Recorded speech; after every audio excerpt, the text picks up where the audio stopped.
Hello' friends, আপুনি যদি সকলো বস্তু ধৰি ৰাখিব বিচাৰে, সকলো কণ্ট্ৰল কৰিব বিচাৰে, তেন্তে আপুনি চবতকৈ বেছি কষ্ট পাব।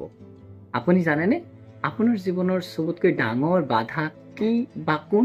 সেয়া হৈছে আপুনি। কাৰণ আপুনি এৰিব নোৱাৰে, আপুনি ধৰি ৰাখিব বিচাৰে। চাব, কিছুমান মানুহে বস্তুবোৰ এৰিব পাৰে আৰু কিছুমান মানুহে সেয়া ধৰি ৰাখে। ধৰক, আপোনাক কোনোবাই কিবা এটা কথাৰ দ্বাৰা কষ্ট দিছে।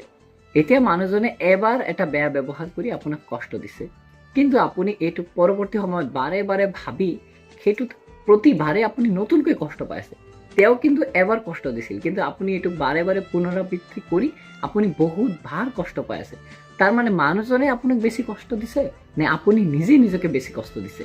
সেয়েহে যিটো বস্তুৱে আপোনাক চবতকৈ বেছি কষ্ট দি আছে সেইটো আপুনি এৰি দিয়ক। ফৰ এক্সাম্পল, আপুনি যদি এটা পাথৰ প্ৰথম অৱস্থাত এনেকৈ হাতেৰে ধৰি ৰাখিব বিচাৰে, তেন্তে হয়তো প্ৰথম অৱস্থাত আপুনি অলপ সময় ধৰি ৰাখিব পাৰিব পাথৰটো, কিন্তু যিমান সময় বেছি যাব পাথৰটোৰ ওজন বাঢ়ি যাব। মানে আপোনাৰ হাতে সেয়া ৰক্ষা কৰিব নোৱাৰিব। চ' যিমান সোনকালে আপুনি পাথৰটো পেলাই দিব, সিমান সোনকালে আপুনি মুক্ত হ'ব পাৰিব।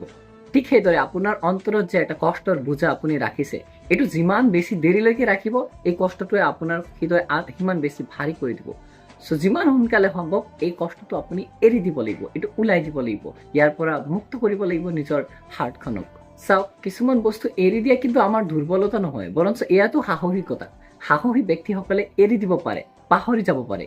চাওক, আপুনি যদি আপোনাৰ অতীতক বাদ দিব নোৱাৰে, মানুহক ক্ষমা কৰিব নোৱাৰে, তেন্তে আপোনাৰ জীৱনত কেতিয়াও নতুনত্ব নাহে আৰু কেতিয়াও পৰিৱৰ্তন নাহে। ফৰ এক্সাম্পল, আপুনি যদি এখন ঘৰৰ দৰ্জা বন্ধ কৰি ৰাখে, তেন্তে কোনো মানুহ কি ইয়াত প্ৰৱেশ কৰিব পাৰিব? নিশ্চয় নোৱাৰিব। ঠিক সেইদৰে আপুনি যে আপোনাৰ হৃদয়ৰ দৰ্জাখন বন্ধ কৰি ৰাখিছে, ইয়াত নতুন মানুহো নাহে, নতুন সুযোগ কেনেকৈ আহিব?